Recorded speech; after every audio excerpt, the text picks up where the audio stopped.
Welcome to the Hank Cisco Show, ladies and gentlemen. Don't touch that remote. All right, now we're going to meet a new personality in the area, and he has a new job. A new job is created in East Norriton Township, and it's the East Norriton Human Relations Commission, and we have the chairman here, a newly created position in East Norriton. Okay, so a lot of people are going to say, well, what is the Human Relations Commission? What do they do? Well, this program is going to be about the chairman, where he's coming from, what he's doing, how he does it, and it's going to be educational. I think each town is helping each town, so I'm helping the people in the community. So my guest is Don Ben, and we have a lot in common because he has a lot to do with law enforcement. He's a former probation officer, he's a warrant officer, he was a member of the District Attorney's Office Victim Witness Unit, he was a youth panel, so he had a lot to do with the same thing I did, as working with youth. So, and he's also a private detective, certified, and so that's, I don't want to spend all the time talking about how many degrees he has, because one guy had so many degrees, they call him Kid Thermometer. So right now, I want to know something about him, and I want to know what he does. So, welcome to the Hank Cisco Show. Thank you, Hank. Now, it's a pleasure to be here. As chairman, what exactly is the Human Relations Commission of East Norriton? Of East Norriton, let's get it straight. The East Norriton Human Relations Commission is a brand new commission, like you said. It's comprised of 4 individuals, myself and 3 co-commissioners, and we are here to address issues of civil rights, human rights, basic rights, any violations that might pop up within the township of East Norriton. Right. So now you're the chairman of it, right? Somehow they elected me chairman. Okay. Now, and what do they do now? Tell me something. What I know they have about 4 or 5 sheets of what the functions are. Oh, we've got 20 pages of rules and regulations. Okay. So tell me what the scoop is. The scoop, if we cut it down, we get through all the legal mumbo jumbo, we get right down to the heart of things. Folks who feel that they have been wronged, they've been discriminated against, they've been the victim of, it's called a hate crime, although hate crime would be police and district attorneys. Mm-hmm. But if they've been the victim of discrimination. Could even be a neighbor, right? Oh, a lot of times it is a neighbor. Right. If they feel that they've been the victim, they can come to us, they can ask us questions based on what they tell us, based on what they ask us. They can file a complaint with us. If a complaint is filed with us, we will mediate the complaint if necessary. If we can't handle it, if we don't think we should handle it, we may give it to the police, we may give it to the state, we may pass it on to the Department of Justice if it's big enough. And then, but you keep in contact your relationship with the police, because I know sometimes police feel that you're looking over their shoulder. Hopefully they don't feel that in East Norriton. We have a great relationship with our chief of police. We know most of the patrolmen, the detectives. We're there to help them. A lot of times the police come to a scene where the first thing you hear out of somebody's mouth is, oh, you're discriminating against me because I'm X, I'm Y, I'm Z. Yeah. Well, maybe Z discriminate against, but not X and Y. Right. And the police need something other than a pair of handcuffs to deal with the person. They can come to us. We can diffuse situations. Well, the police, they're tools. The handcuffs, the nightstick, whatever it is, they're tools that they use when I'm a former police officer. I didn't take the job to hurt anybody, and I sure don't want to get hurt. I don't want nobody hurting me. Well, not only didn't you take the job to hurt anybody, but I bet you had the same feeling as 99.9% of us. You didn't like bullies. You didn't like seeing people get hurt. Right. And a lot of what we do is we fight bullies, people who discriminate against the little guy. Right. Picked on her because she was a woman. Picked on him because he was disabled. Picked on them because they were elderly. Picked on them because they came from a foreign country. There's no room for bullies. I'm a former police officer. I was in the command position also. And we're going to talk a little bit about that case in Philadelphia where a lieutenant hit a lady and knocked her down. And he says he was trying to knock the bottle out of there. But looking at that thing, it looked like she was facing this way, and he was come running over and give her a right hook, and she went down. And then he handcuffed her, and then he handcuffed her. He didn't put his name on the arrest warrant. He handcuffed her. He hit her, and he don't put his name on the arrest warrant. And then they go to court, and the judge, his wife is a policeman. Now, that is wrong. Now, with that human relation, look, if that lady comes to human relation, says, look, I was, what do you think? But now the judge already ruled, says not guilty. Well, in that case, there's no double jeopardy, but the feds can come in on civil rights violations. And boy, did I not want to answer questions about that case. Yeah. But if something like that would happen in East Well, I'm just Norriton, telling you what happened, and then the law professor is saying that he should have excused himself in that case. But that's something else. As a civilian, I think he should have excused himself in that case. Right. As a person who knows a little more, I know enough to keep my mouth shut. Right, But if that was to happen here, I don't want to judge anybody, but like I say, I would be concerned. There was a lot of questions about that.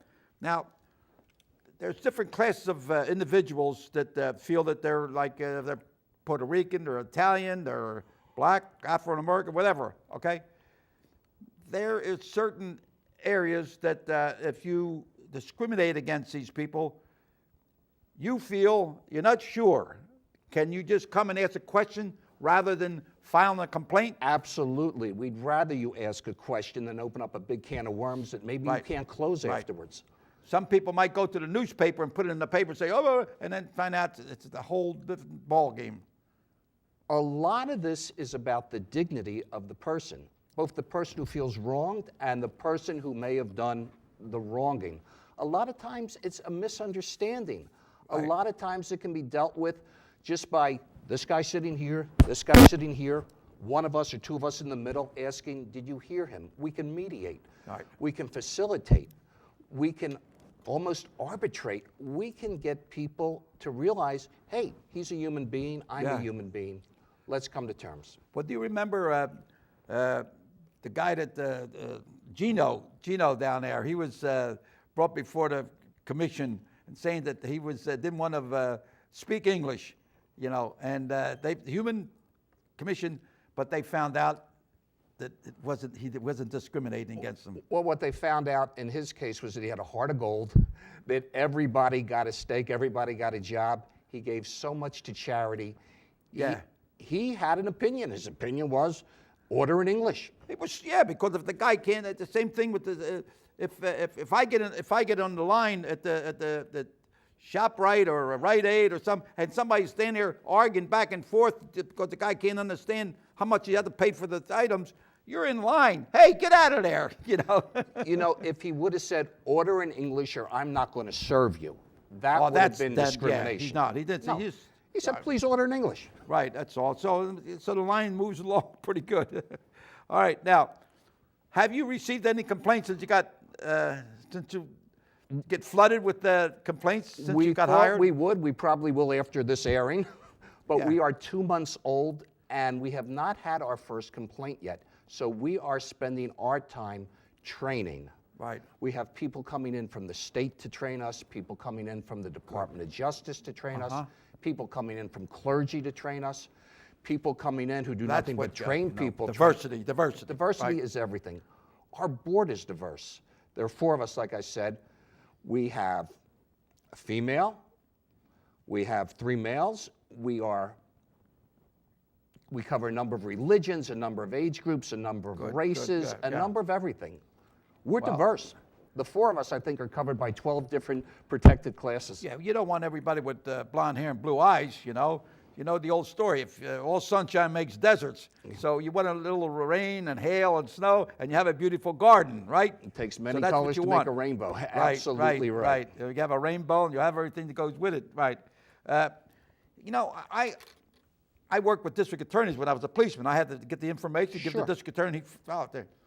But when I talk to the district attorney, I say, your job is to convict them on the evidence you have, okay? Now, sometimes you make the investigation, you're helping the victim, and you're also the one that's being accused because he may be accused falsely, okay? So that's the job. So somebody comes with a complaint, and make the victim all of a sudden, the guy don't have anybody stand. But you find out the truth. And sometimes the guy might be making up a story, just like that guy, the state senator in New Jersey. The girl says he's a prostitute, and turned out now she's, no, I didn't get the paid. news No. came out, yeah. So I don't know, they're bobbing and weaving there. I don't know, that's something else, Well, I just want to say, I don't think the job of the district attorney is to convict. The job of the district attorney is to present the evidence Right. and let the judge or the jury Right. do the convicting Right. or the not convicting. But in the meantime, in their investigation, to find out that everything was right, the warrant and everything was okay pertaining to the arrest, and pursue into the courts. Well, I've never met a district attorney who did their investigation and found out things weren't the way they thought they were and continued to prosecute. District attorneys want the truth, and we want the truth. Right. That's We right. So want that's what I'm saying to you as a chairman.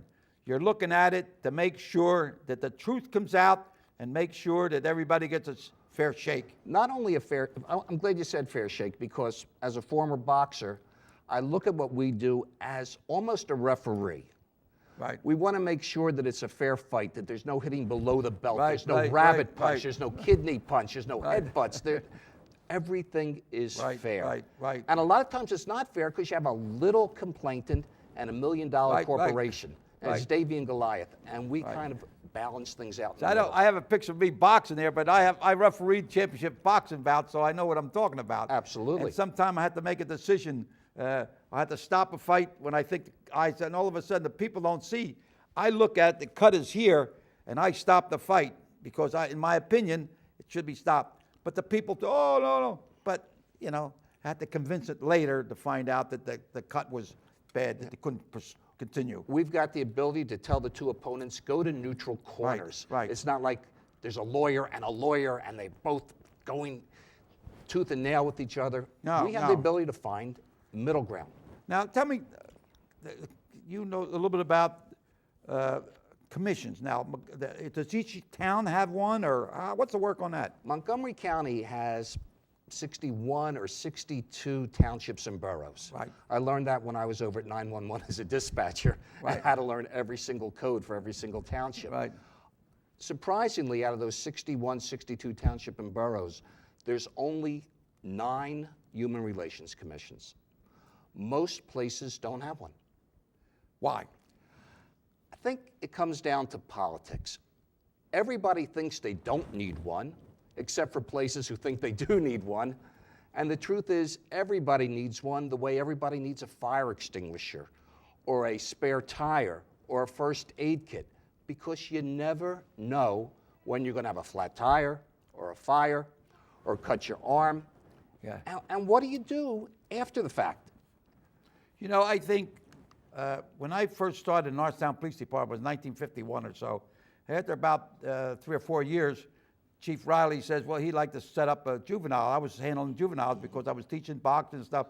So the state said, we will finance you, we'll give you $3,000 a year to set up a juvenile division in the police department, okay? So our mayor at that time, he said, I think that's a good idea. So they got the $3,000. I had to buy a desk, typewriter, everything to do with juvenile, nothing else, okay? Sure. But a lot of communities in Montgomery County, no, I don't want that money. If I get that money, they're going to be telling me what to do. Next thing you know, I was the first juvenile officer in Montgomery County, okay? So then I was the first juvenile officer in the district attorney's office. But next thing you know, I was getting the desk, typewriter, telephone, boom. Then next thing you know, up at Marion, the East Norriton, they all start getting juveniles. They're getting this money, see? But then one guy, one township, instead of using the money to juvenile, they were just putting in the general fund. They find them. Yeah, you see that all the time. The point is here, you have a job to do, see? And that's important,